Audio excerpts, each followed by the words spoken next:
Hello, dear listeners, and welcome once again to my channel. I'm Dr. Elena, your guide into the fascinating world of dentistry, and I'm truly delighted to have you with us today.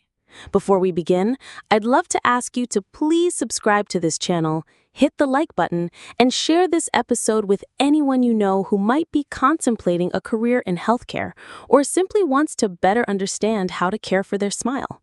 All right, with that said, today's discussion will delve deeply into the many aspects of dentistry, from the science and art behind it to the challenges and rewards and everything in between. Joining me is James, an eager and thoughtful student wrestling with questions about whether dentistry is the right path for him. James, welcome. Thank you, Dr. Elena. It's a real honor to be here.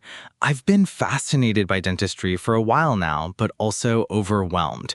I want to understand what it truly means to be a dentist, the good, the difficult, and everything else. Maybe we could start from the beginning. What is dentistry really about? Absolutely, James. Dentistry is often misunderstood as just fixing teeth, but it's so much more than that. It's a complex blend of science, artistry, technical skill, and compassionate patient care. Dentists diagnose and treat oral diseases, restore damaged teeth, prevent future problems, and even enhance a person's appearance and confidence through cosmetic procedures. It's also a constantly evolving field, incorporating new technologies like digital imaging, laser treatments, and 3D printing. But at its core, dentistry is about improving quality of life, relieving pain, restoring function, and empowering patients to smile freely. That sounds incredible. But I have to ask, what is the typical journey like for a student who wants to become a dentist? Is it similar to medical school? Great question. The dental education path shares many similarities with medicine, especially in the foundational sciences. Students study anatomy, physiology, biochemistry, microbiology, and pathology, all crucial for understanding how the body and oral cavity work. However, dentistry then diverges with a deep focus on the head and neck region, dental materials, radiology, oral surgery, prosthodontics, periodontics, endodontics or root canals, orthodontics, and more. You also gain extensive clinical experience, often starting in the third year, working directly with patients under supervision. The program generally lasts 5 to 6 years, depending on the country, and culminates in licensing exams to ensure you're fully prepared. That sounds intense. Speaking of clinical work, I'm curious about some of the procedures. For example, tooth extraction, it seems scary. How do dentists manage pain during such treatments? Tooth extraction, or exodontia, is indeed one of the more anxiety-inducing procedures for patients. But thanks to advances in anesthesia, we can perform extractions virtually pain-free. Local anesthesia using agents like lidocaine or articaine numbs the area around the tooth so you feel no pain during the procedure. Sometimes, for more complex cases or very anxious patients, sedation or general anesthesia might be used in hospital settings. Post-operative discomfort is normal, but manageable with medications and proper care. It's important for patients to follow aftercare instructions to avoid complications like dry socket, infection, or prolonged bleeding. I've heard of dry socket before. What exactly is it? Dry socket, or alveolar osteitis, happens when the blood clot protecting the extraction site dislodges or dissolves prematurely. Without this clot, the bone and nerves are exposed, causing intense pain and delayed healing. It's more common after wisdom tooth removal and among smokers or those who don't follow post-operative care. Treatment involves cleaning the socket and applying medicated dressings to relieve pain and promote healing. That's good to know. Moving on, orthodontics is something I find fascinating. Braces, aligners, all that. Could you explain how braces actually move teeth? Absolutely. Braces apply gentle, continuous pressure to teeth, which stimulates the bone surrounding each tooth to remodel. Cells called osteoclasts break down bone where pressure is applied, and osteoblasts build new bone where tension occurs. This biological process allows teeth to shift gradually into their ideal position. Orthodontic treatment usually spans 1 to 3 years, depending on the complexity. There are traditional metal braces, ceramic braces, lingual braces placed behind teeth, and clear aligners like Invisalign, each with pros and cons. I always wondered if braces are painful. There can be some discomfort, especially after adjustments, but it's typically manageable. The pressure on teeth is more of a sensation than sharp pain. Advances in orthodontics have greatly improved patient comfort. Switching gears a bit, what about cosmetic dentistry? Teeth whitening, veneers, crowns, how do these work? Cosmetic dentistry enhances the appearance of teeth, but it's also functional. Teeth whitening uses peroxide-based agents to break down stains and lighten enamel color safely when done professionally.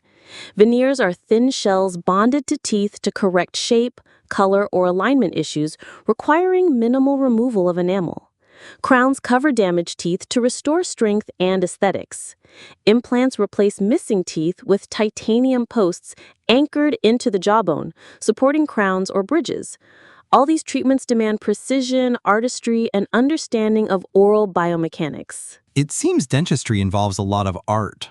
Indeed, the smile is a crucial part of identity and social interaction.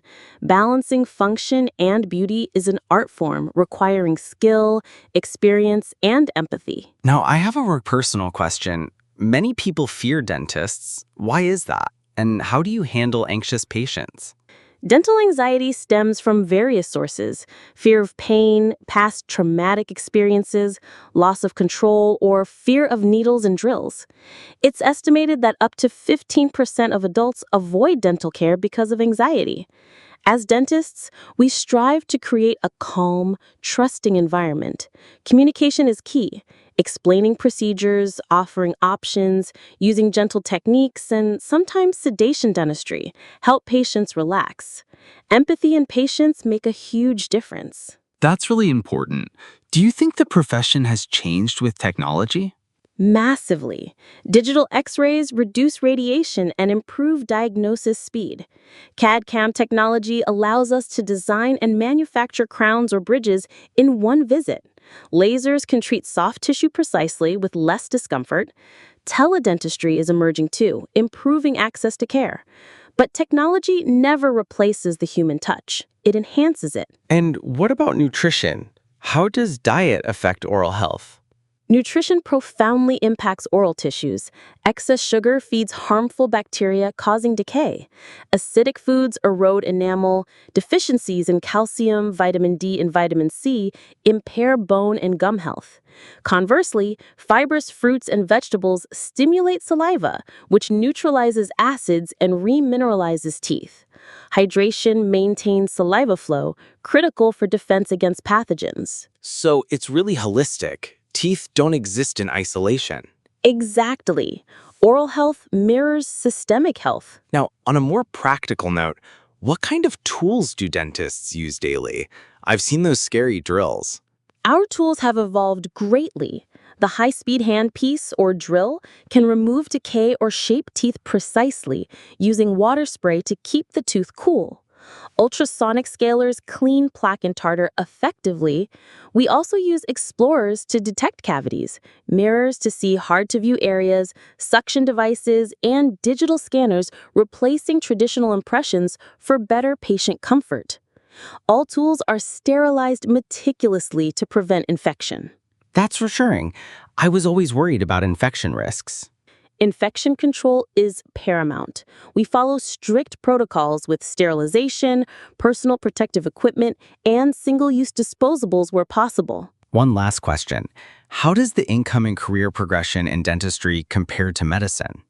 Both fields offer respectable incomes, but dentistry often provides better work-life balance.